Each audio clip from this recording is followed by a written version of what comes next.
Good evening, buenas noches, and thank you for tuning in. I'm Christina Nosti, Events and Marketing Director at Books and Books in Miami, Florida, who tonight proudly joins forces with Women and Children First in Chicago and Gemma Women to bring you a virtual evening with Dr. Pooja Lakshmin in conversation with Dr. Kali Cyrus to discuss real self-care, a transformative program for redefining wellness, crystals, cleanses, and bubble baths not included, published by our friends at Penguin Life.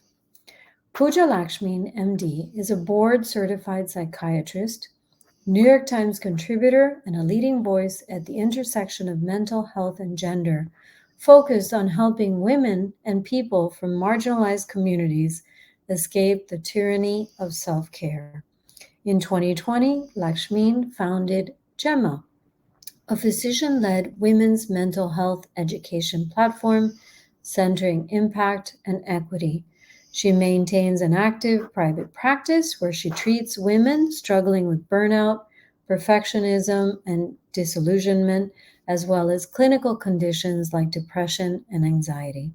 Having gone down the rabbit hole of extreme wellness herself, real self care is Lakshmi's answer to the juice cleanses, the gratitude lists, and the bubble baths, not only to care for ourselves for real, but in turn to transform our broken culture. To moderate this evening's conversation, we're joined by Kali Cyrus, MD, a psychiatrist and co founder of Gemma, and an advocate for mental health and health equity who brings a unique approach to diversity, equity, and inclusion.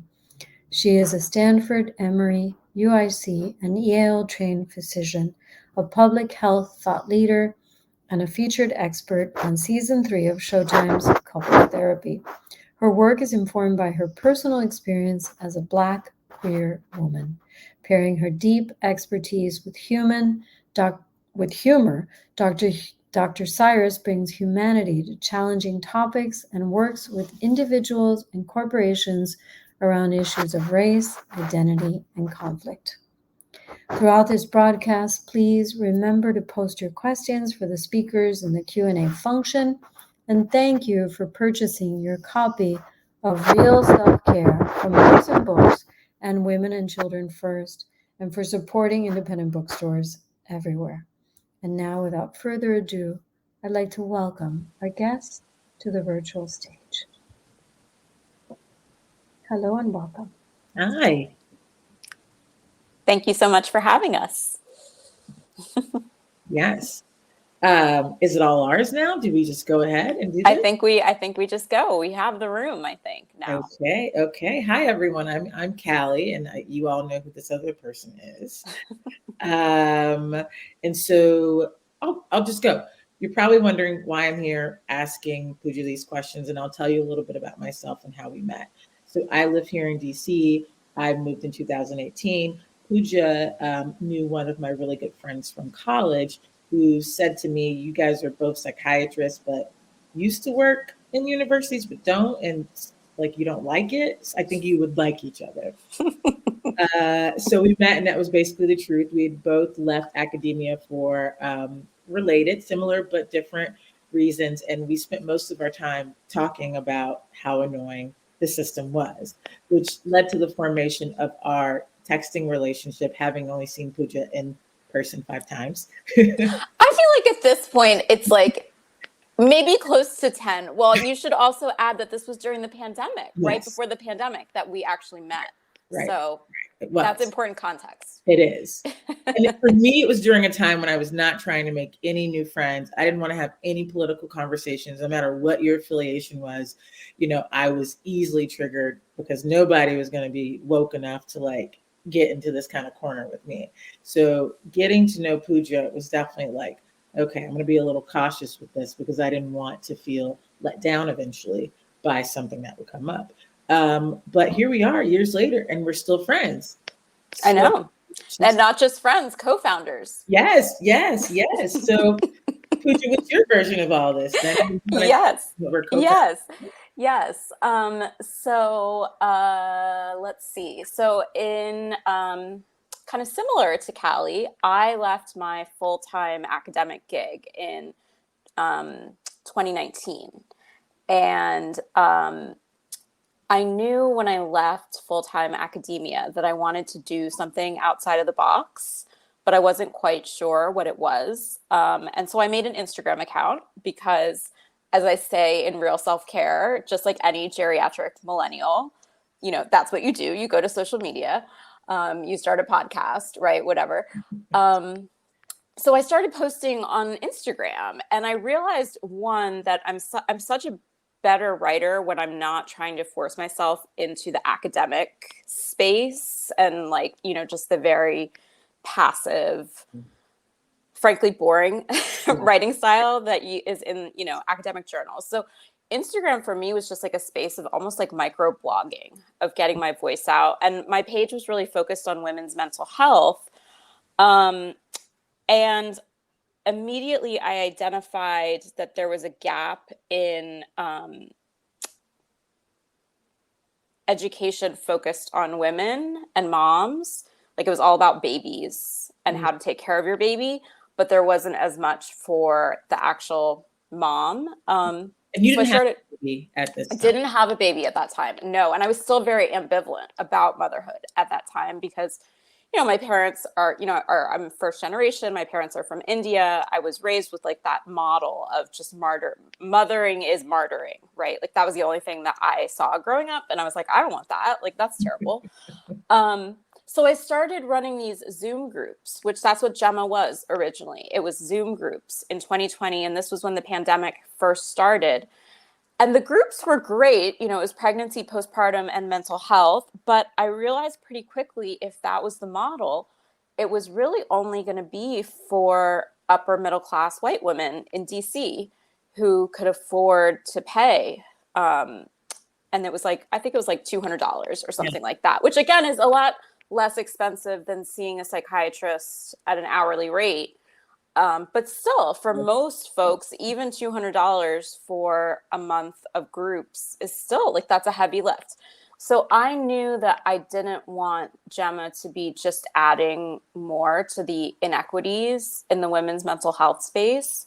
And so I think that's when I sort of like started like putting Gemma into our text conversations, right? Like it took a full year of me talking about it for you to sort of be like, okay, well, maybe this is something that I could be interested in. And from there, like, we've really been trying to kind of figure out how to create a space that is inclusive of the whole swath of the experience of womanhood, and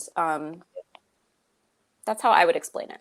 So I think that's a good explanation. I think this might be a time to give my sort of prerequisite explanation of me and how I feel about women's groups and organizations in general. And I think also so as a Black person, clearly, in this case, I think it's clear, and queer person who used to date men a long time ago, have a lot of friends with babies, but I also now kind of have this androgynous look. So I like my situation with women, it feels, as a woman, feels very different. I am cisgendered because I'm a bit of a Southern princess.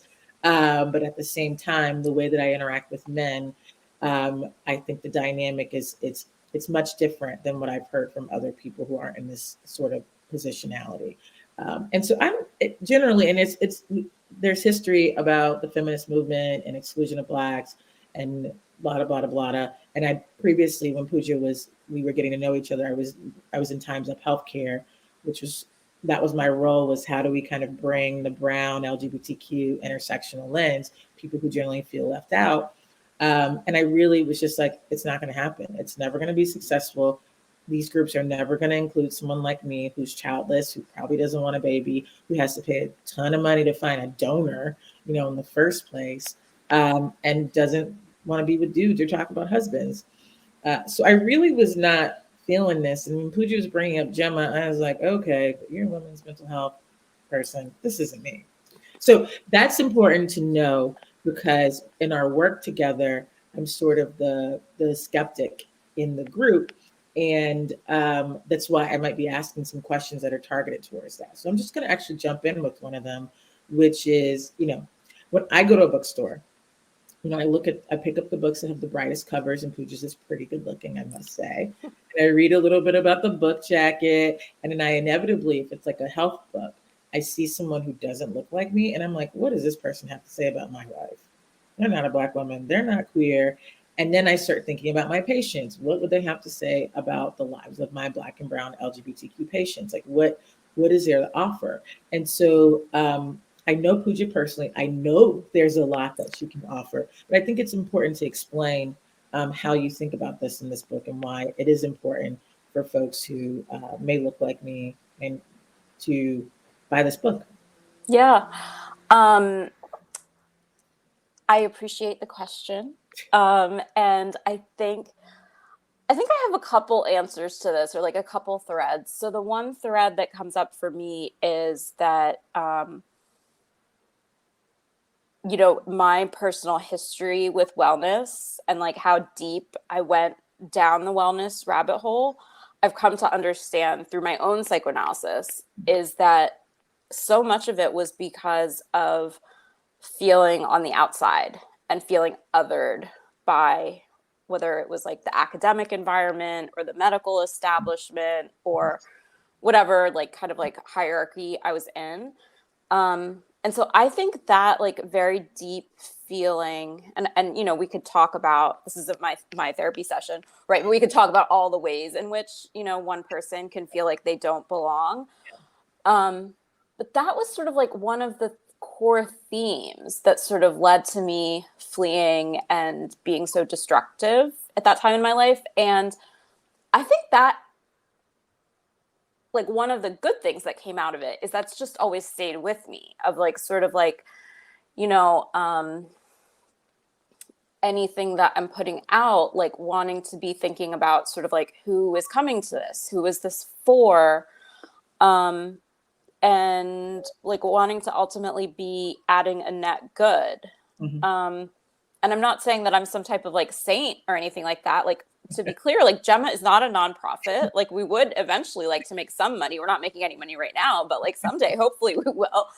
But it's like, I think through going through that whole kind of process and all the things that came with it, I ultimately, just really got clear on my values. And that's the whole concept of real self-care, right? That's what the book is about, like making choices that are aligned with your values. And for me, ultimately going at something together with people that I really respect and admire and care about. And we should also say Dr. Lucy Hutner is our other psychiatrist team member who's part of our team, that she is a white reproductive psychiatrist in New York City practicing. And so we're kind of like this little band together of all these different experiences.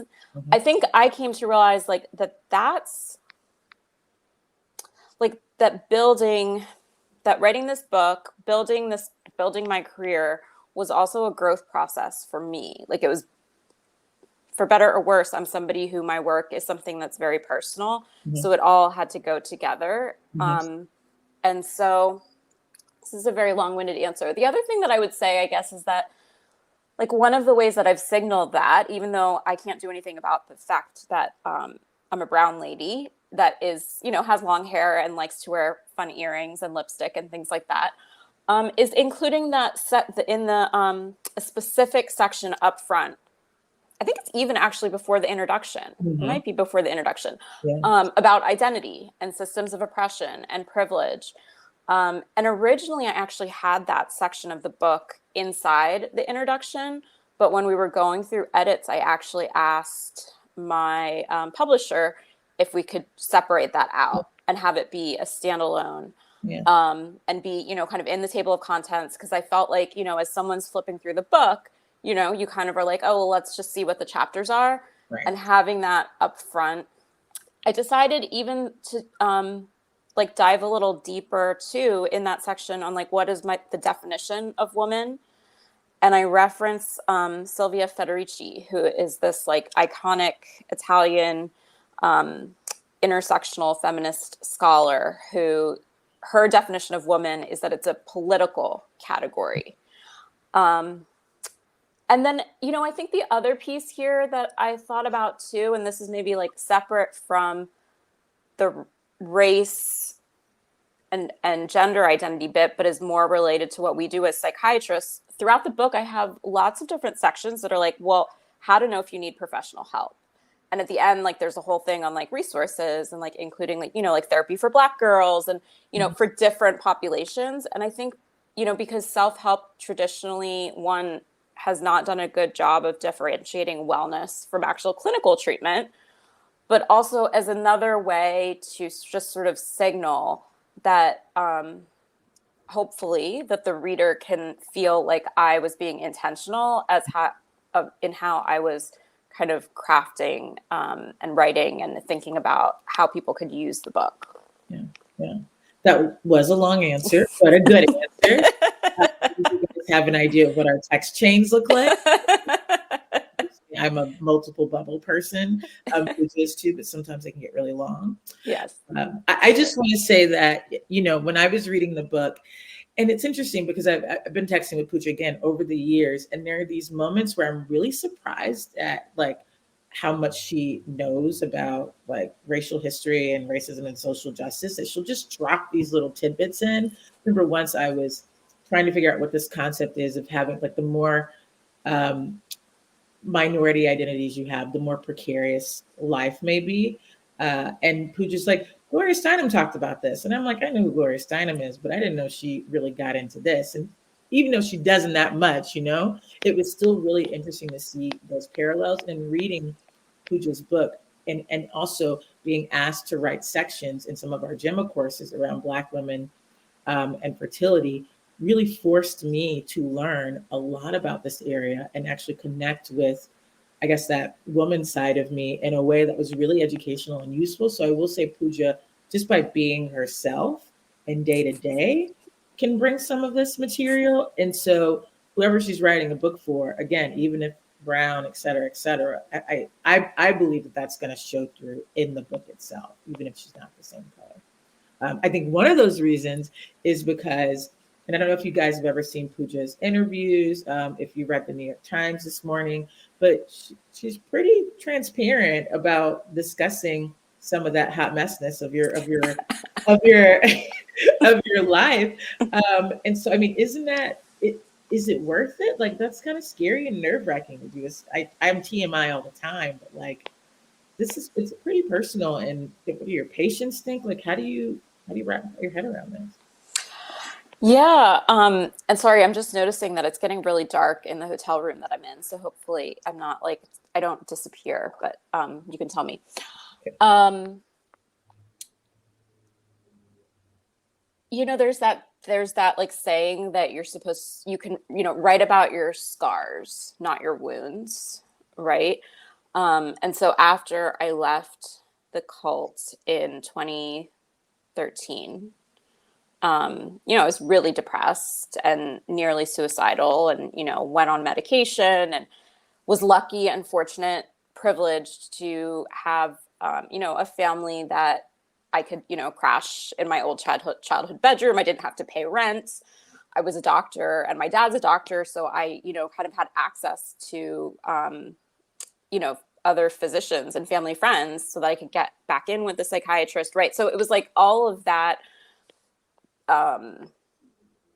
That was a really rough time in my life. And it took me a long time to make sense of it and to heal from it. And that's where, you know, both of us are in psychoanalysis, you know, and I don't want to interrupt your thoughts, but for those of you, it's psychoanalysis I call is like the ninja of therapists, the ninjas of therapists. So after years of training, if they're psychologists, social workers, or physicians, they themselves go through the rigorous kind of on the couch, typical Freudian, 3 to 5 days a week, often for 8 to 10 years themselves. And then they're able to provide this type of treatment to other people. So this is a commitment financially and time-wise. And I'm like a late person. So this is just like, it's you work to get to this therapy. So this is very intense self-reflection that Pooja is doing during that time. Thank you for that explainer. You did it so much better than I would have been able to. So I've been in analysis for about 7 years. My analyst actually is retiring at the end of December. Thank God she's still going to be here for this book launch. I told her, like, I would have been so angry if she would have left me during this time. But I had to really come to terms, not only like working through that trauma and everything around that time in my life, but also understanding, like, why would I share it? Do I need to share it? And if I share, is it for me or is it for my patients? Is it for the reader? Right. And in the introduction of the book, I do kind of share and lay out that whole part of my life. And, you know, and that the New York Times had that whole first paragraph of like, okay, that's a great, it's all there in that paragraph. It's all there. With it. Yeah. Led with the mess. And I think if I didn't want to be somebody who was an advocate and a thought leader and like trying to do something to change the culture of mental health, then I don't think I would have needed to share that. I think I could have kept it private. But because for a variety of reasons, and we could, you know, talk about that, some of those shared reasons of like why I feel that I want and need to do this public work. Because of that, I felt like I had to model the compassion and also just have it known like that this is my history, and it obviously informs the entire process of what I'm describing in Real Self-Care. Like everything that came, like the book is informed by my clinical expertise, but also by my personal history. And I think like the reader needs to know that I'm coming from a place of like, I've been there. I've been to like the most rabbit hole, extreme wellness place. And so I get it. I get why you're heartbroken. I get why you were seduced by it. Like, I think I sort of had to establish that trust. And I guess the other thing that I'll say is that there was a point when I first started my psychoanalysis treatment that I briefly flirted with the idea of becoming an analyst. Mm-hmm. And as you were saying, for folks that are listening, you know, psychoanalysis it's like when you're on the couch, right? It's like you're delving into your unconscious very deeply. And it's a really vulnerable, intimate type of therapy. And I think if I were to have decided to become an analyst, I don't think it would have been fair for me to like put so much of my own personal stuff out there and then also be working with patients in that way. Whereas I think what I do now, which is I do therapy with the majority of my patients, but it's not psychoanalysis, right? It's a different type of relationship that allows for more humanity on both sides, I think. So these are all like things that I thought about, and it took a long time to sort of get to a place of like, okay, I'm going to put this out there. And then I'll also just say, but it is still hard. Like it was hard.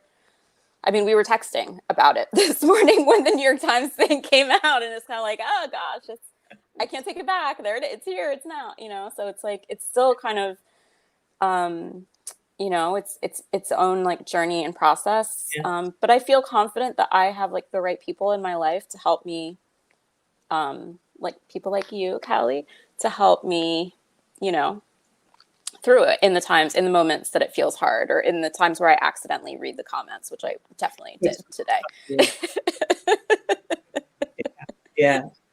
And I also just want to make a note that you can put questions in the ask a question box, wherever that is, and I'll try to incorporate them and ask them in a way that makes sense. If you guys have questions, you don't necessarily have to wait until the end, is what I'm saying. But I want to come back to this point about the people that you have around you. And I think really hot, fun words these days are self-care and boundaries. And I also know that Pooja and I are workaholics. like a lot of the friends that we have. And you can imagine that boundaries and self-care can be a little difficult. So how do you manage your self-care plus the care of a baby and having a partner and navigating all of these directions? Yeah.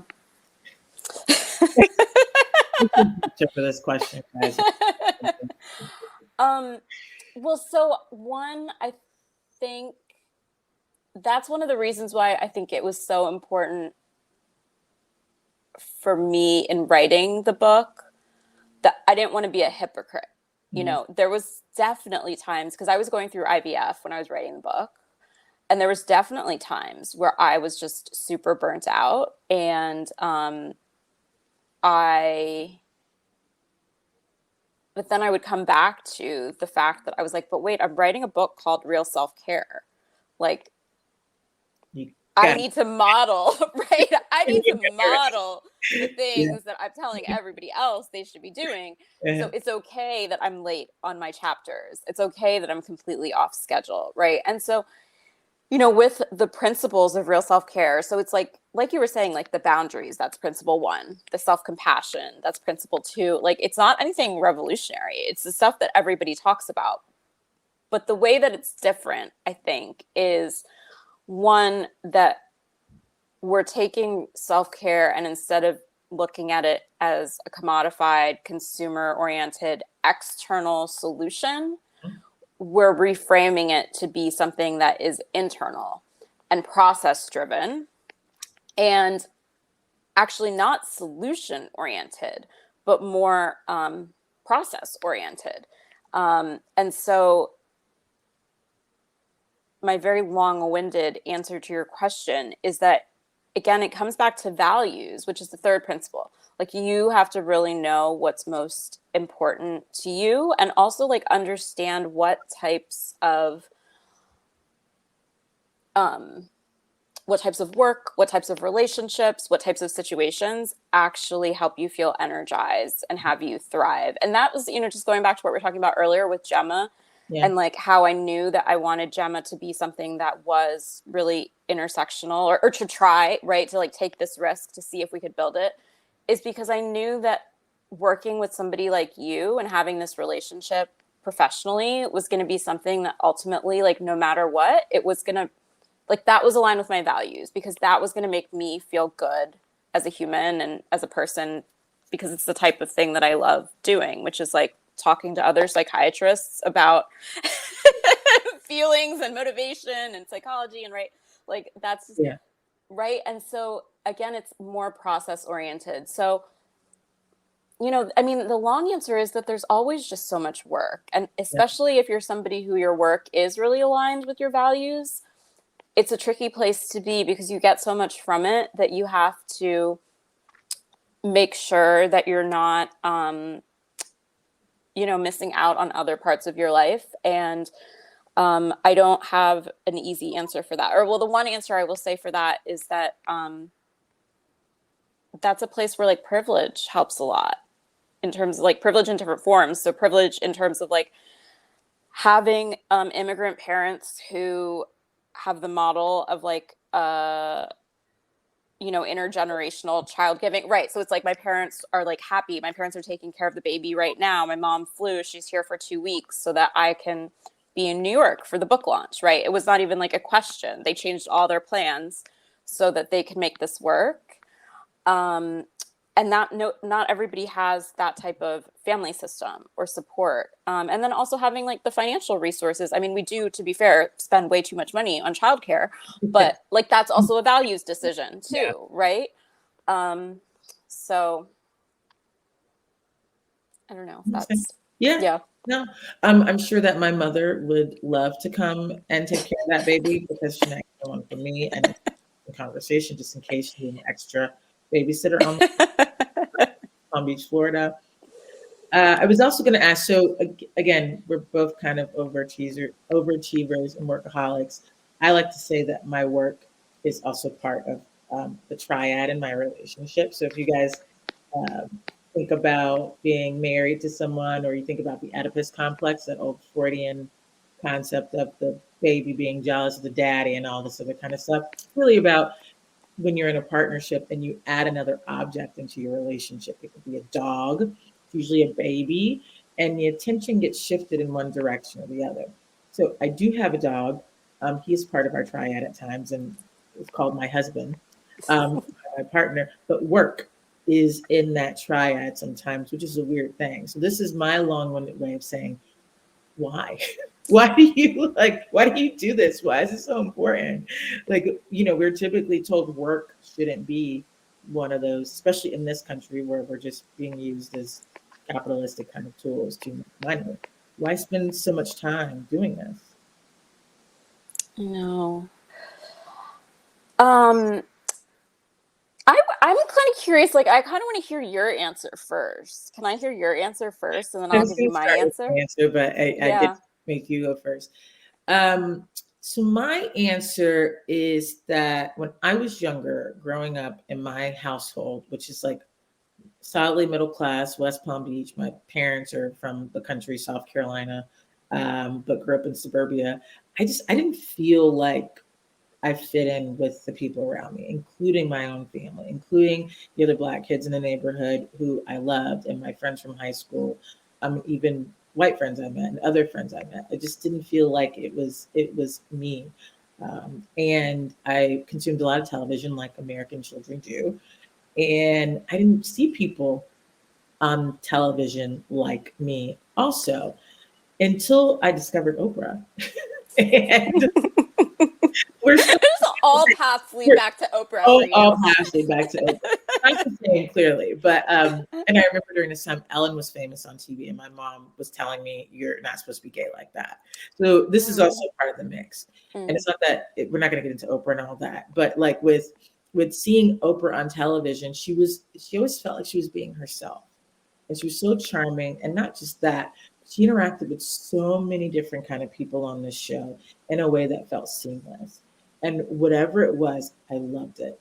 I don't know, maybe if I just wanted more attention because, again, I didn't feel like I fit in. So that part of me wasn't being seen. But it also felt, and over the years, I feel like it's a valuable service that she's done for the world. Deserves all of that money because she's been the face of probably maybe some of the only Black people, like the Black person that a lot of people have actually ever really met, if you say that. So for me, I wanted to I wanted to share to the little Callies that there are people like you who become psychiatrists. There are people like you who can dress funky and still work in the hospital. There are people like you who have all kinds of friends, even if they're super different and not the kind of people your family would typically be friends with. And I don't feel like we have enough of that out there. And I want to be seen so I can help other people know that they can get to that place. Yeah, that's really interesting because I think my answer in some ways is similar, but then in other ways is different. So the similarity is that I also felt very other growing up. And that was because I grew up in a kind of middle class, middle Pennsylvania town about an hour and a half outside of Philadelphia.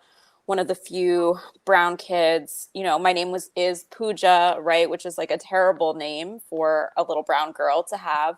So there was a lot of teasing and bullying. And then every other summer we would spend me and my mom, and then my little sister, when she was born, we would spend the summers in Bangalore in India. So, a lot of South Asian authors have written about, in particular, sort of like the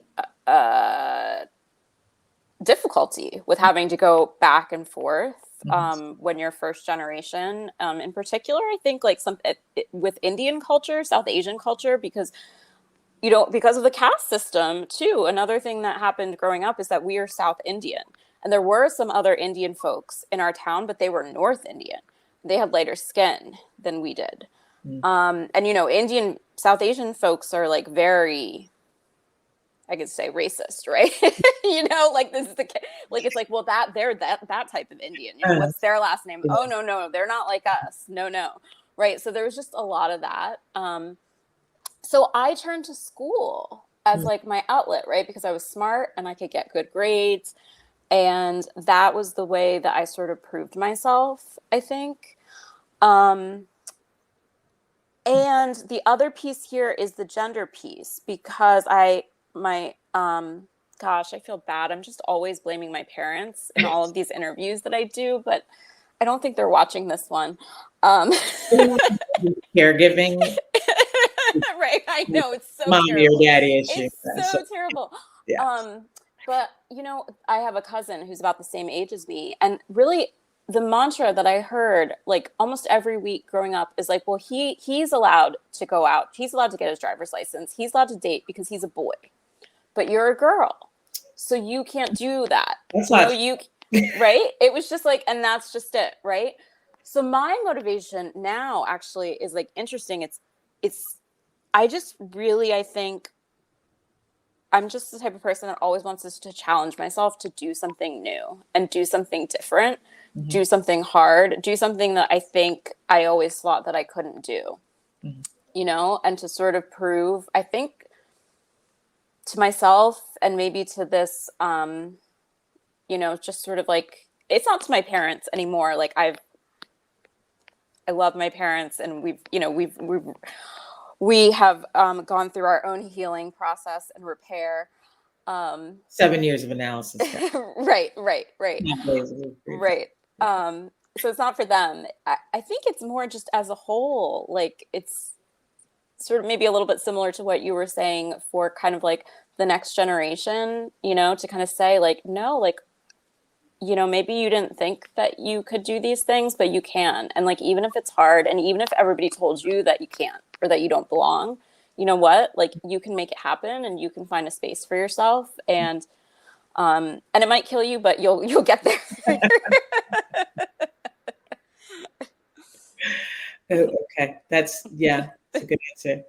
As I was listening to you talk about the future generation, I was thinking about some of the differences between us. So again, I think the baby one is a huge one, because especially in this work that we do with Gemma, so much of our audience are moms. And again, I'm like you can do it. And I'm friends having babies and all that. So there's a lot of dynamics internally that I may be projecting as well. But it is one of these really important differences. But Pooja and I clearly look different, or the way we traverse the world is different. And we don't necessarily always agree. I think we pretty much do agree for the most part.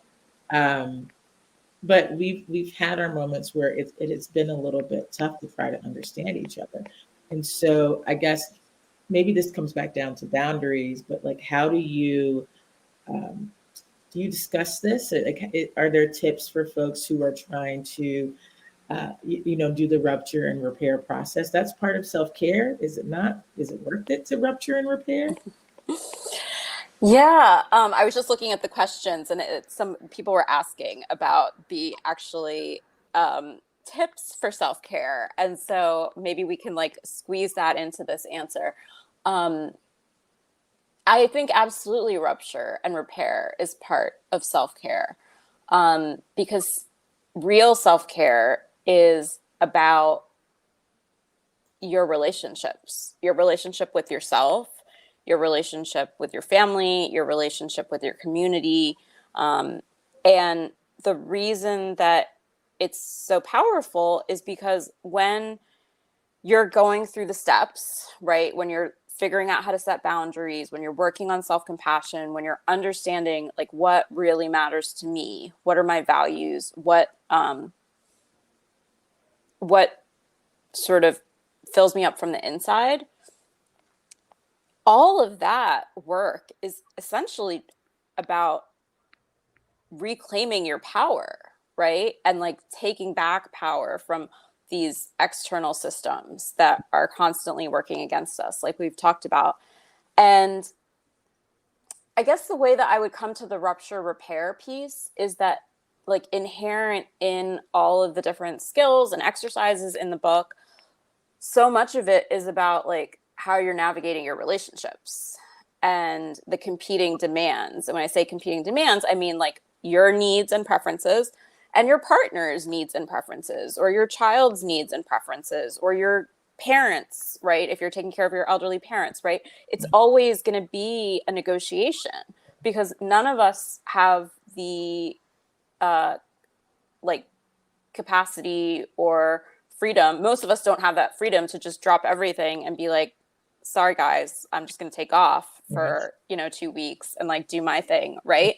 So you're always going to have to be in this sort of negotiation. And when you're negotiating, there is going to be rupture. And so you have to learn how to repair. And so, but with that repair work, when we say repair, that's like a psychological word for sort of like, coming to understand another person's point of view and feeling like you're kind of good in the relationship again, like feeling like there's not resentment or conflict at the surface. And so each person heard each other, right, about where they were coming from, and you were able to understand the other and share and feel heard. And like you can move on and know that that person wasn't intentionally trying to hurt you, and understand their reasoning around right. it. So you need to be able to set boundaries. You also need to be compassionate with yourself and with the other person. You need to be clear on your own priorities. So I see it all as sort of part of the same ecosystem. And I think that rupture and repair piece is actually quite important for the last principle of real self-care, which is about power, and how if you are somebody who holds privilege, and when I say privilege, I mean in the form of your skin color or your gender identity, or like in how much money you have, or like what your leadership position is in the hierarchy of your workplace. If you're somebody who is closer to the top, then part of real self-care and understanding the power dynamics behind the systems that we live inside means paying it forward and putting back into the community and helping others that are lower on that totem pole. And there's always going to be rupture and repair in that type of work. We see that at Gemma, in our WhatsApp threads. And the growth, I think, is in like staying with it and sort of like being able to tolerate that discomfort. Yeah, without knowing you're not going to die. Yeah. Yeah. It's a good response, by the way. Oh, thank you. Thank you. I think this is a good time so let's take self-care. I mean, I like the ads that I get on my Instagram. I learn about what to do for my relationship, where I can go travel, what I need to do to be zen. Like, what is that not good? I mean, why should we believe you? Yeah. Self-care. Yeah. I feel like everybody's always sort of like waiting for me to condemn them when they say that they really like getting massages or that they actually really do like green juice. And like, that's not my message. Like, I hate green juice, but, the message isn't to demonize any one product or thing. Like, the message is actually that the thing actually doesn't matter. It's not about the thing. It's the process you take to get there. So you can imagine, for example, somebody takes a bubble bath, right? And they are like seething with resentment. They've got the door slammed because they're so angry at their husband who isn't, doing the dishes or like forgot to take the trash out or like they're avoiding difficult conversations. And they're escaping to the bubble bath because they don't want to deal with the mess in their relationship. Versus somebody else who says like, hey, actually, when I have quiet time for 1 hour in the evening, once a week, I show up a lot better in my life and in my, relationships. And so I'm going to have a hard conversation with my partner so that he can do bedtime 1 night a week. And I'm going to have 2 hours off during that time. And I feel really good about setting those boundaries. And I feel like we had a negotiation and I've taken that bubble bath, right? And I'm going to use that time how I want to. And like, I feel good about the time that I spend in that, right? Like, that's a very different experience. So again, it's like, it's about the decision-making of like getting to the thing. And I think the other thing that I would say on this too is like in the book, most of the examples that I talk about from my practice and in my personal life aren't about any of kind of like the tools that are sold, quote unquote, tools that are sold on Instagram. It's more about like real self-care is like in the really big choices you make in your life. Like what type of partner you decide to spend your life with.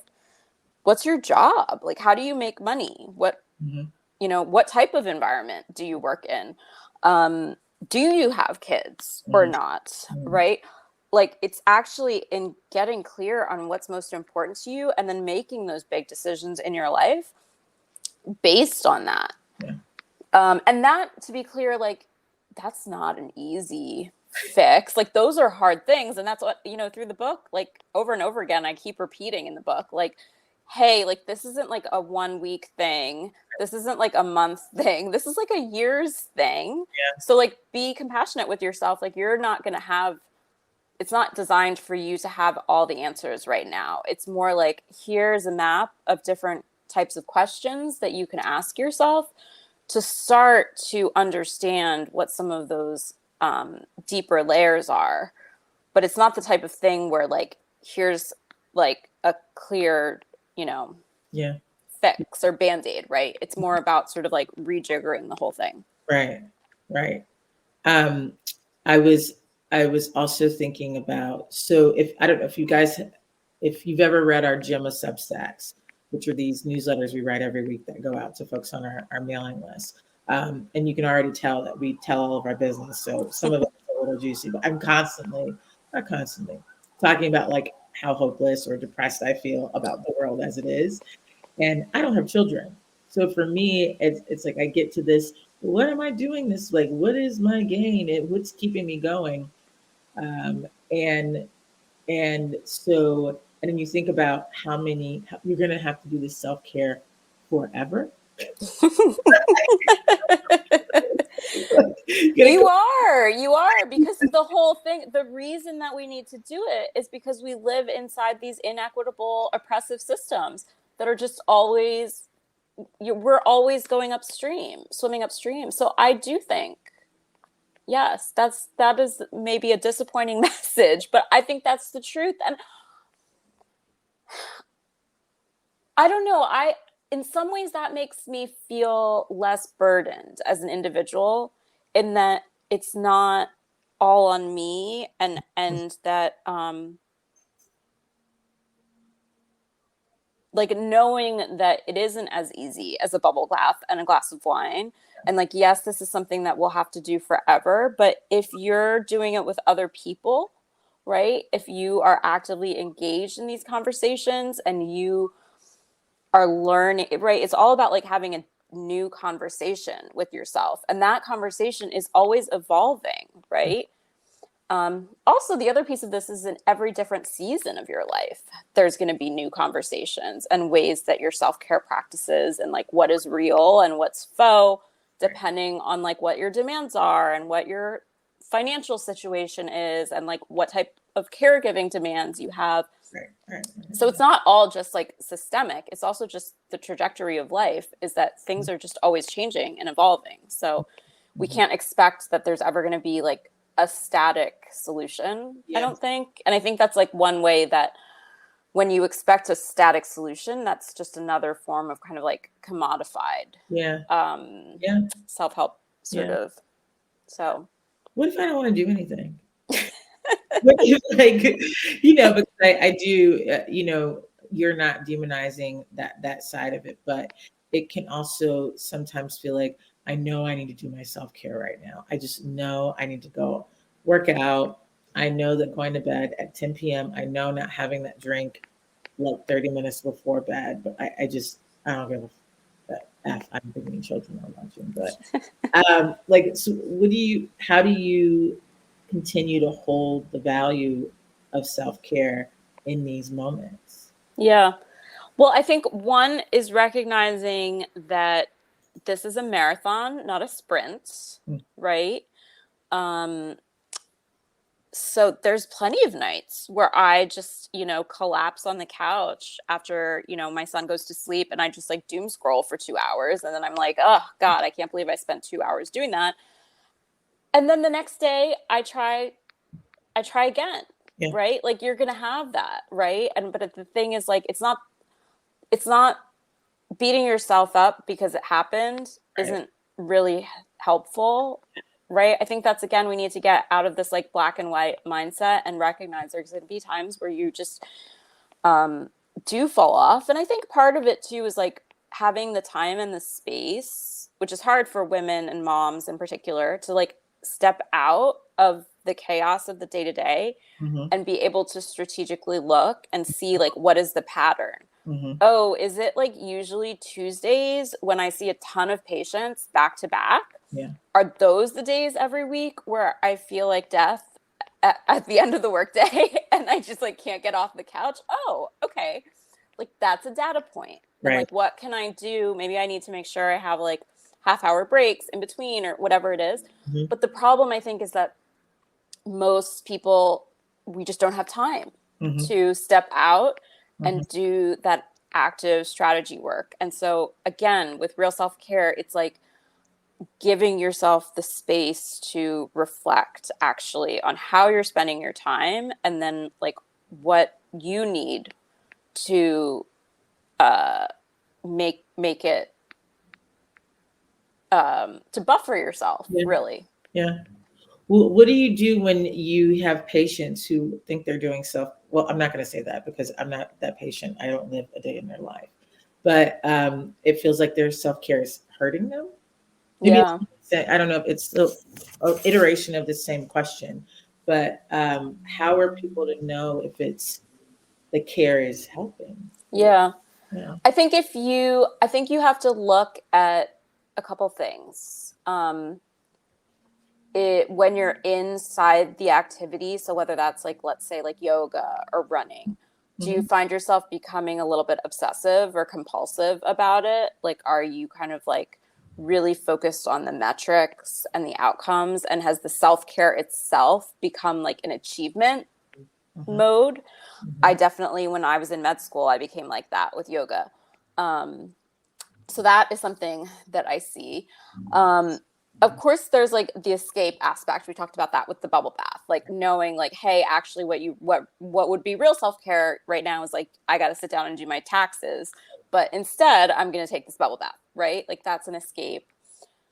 I want to just like add the caveat here. And I talk about this in real self-care is like, there are some times when you're just in survival mode and maybe your depression is unchecked or untreated. And the only thing that you can do is be in the bubble bath, right? So there's caveats to this. And again, so like, I think it's important to recognize the nuance. The other thing that I would say is that if you find the self-care in itself becoming its own, taking up too much space and energy in your life, like the people, like sometimes I'll have patients who are like really focused on like, well, what is the right schedule? Like, what is the right scheduling app? You know, and it's like, it doesn't matter. Like, just pick one. Like, it's not helpful, like, right? And you think that there's going to be like this productivity or sort of efficiency solution that it's going to be the thing that like remakes everything. And then all of a sudden, like your life won't feel chaotic anymore. That is a fantasy, unfortunately. Is that so? You know, in the book, how do you frame this? What I'm hearing is acceptance that that it's always going to be difficult. Maybe I'm taking this from like a Buddhism point of view, but there's always kind of going to be these challenges that you're going to be competing against. How do you? And I'm also just reading this question. That's why it looks like my brain. How do you accept that? You know that this is there's never a perfect productivity app. There's never a perfect thing. You just keep going. Yeah. I mean, I think it comes back to that self-awareness and the capacity to tolerate sort of the frustration and maybe even some of the grief of like, there isn't a magic solution, you know? And then I can take other steps. I can problem solve. I can sort of, again, instead of looking for this external thing, coming back to the internal of like, what can I do in my own life to change the situation that I'm in or the way that things feel? as opposed to kind of constantly looking outward for what's the next solution going to be. What if, though, someone does need outward help, and maybe this is referencing the question that was just asked, is if someone really needs, if you have a friend who's in need of better self-care and you can't do it for them, which I imagine is kind of like the patient question of really wanting to, but it's just, you can't. Yeah. I think that's a really tough place to be in as a friend in particular, because it can be really hard to see somebody sort of struggling and especially banging their head against the wall and sort of knowing that there's an easier way or a better way.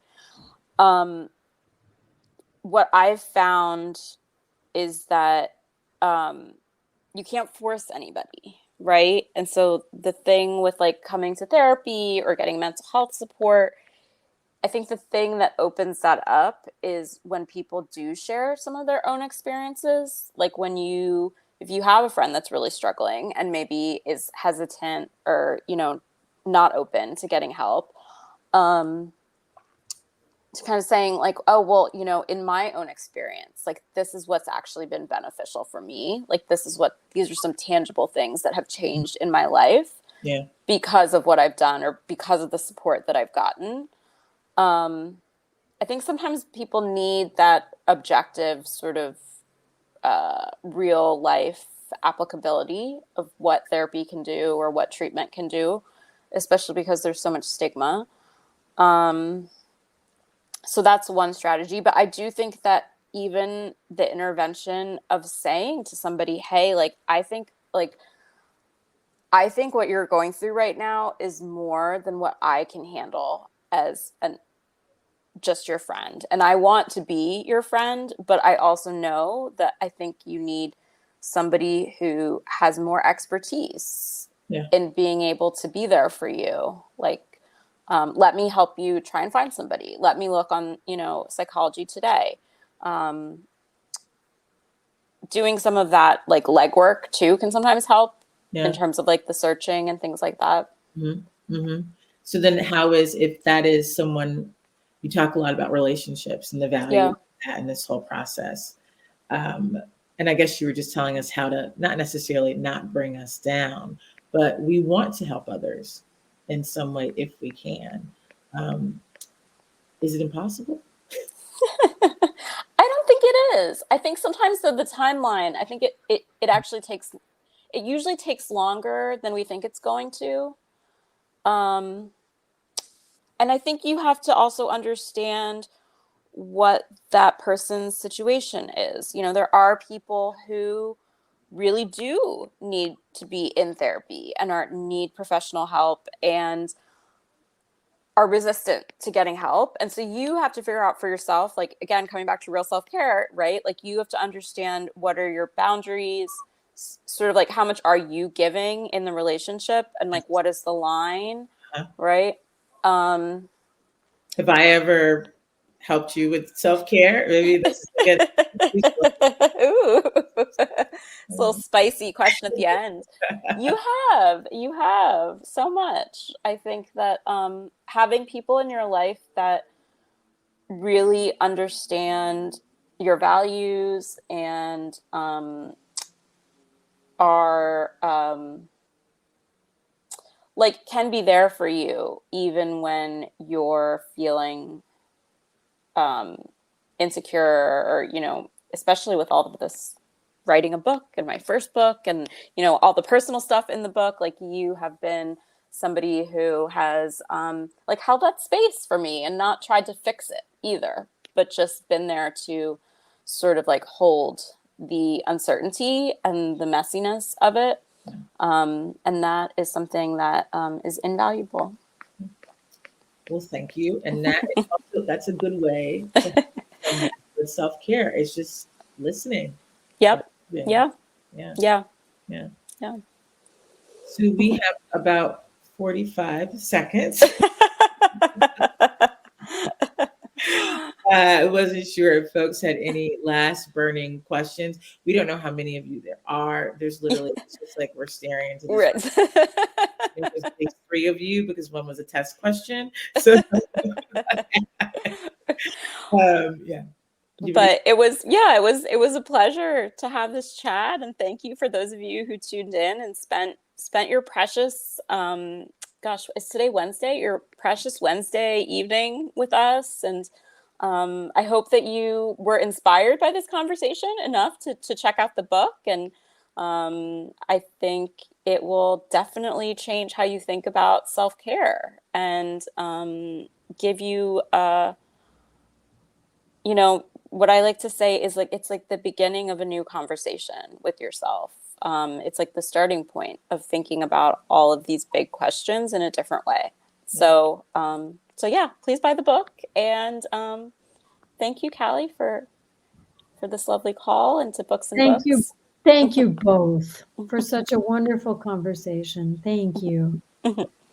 And to everyone watching, please remember to order the book at Books and Books or Women and Children First. And if you're in Miami or if you're in Chicago, please come by and pick it up there. Thank you both for being with us. Exactly. Indie bookstores everywhere. Okay. Thank you. All right. Good night, everyone. Bye-bye. Bye.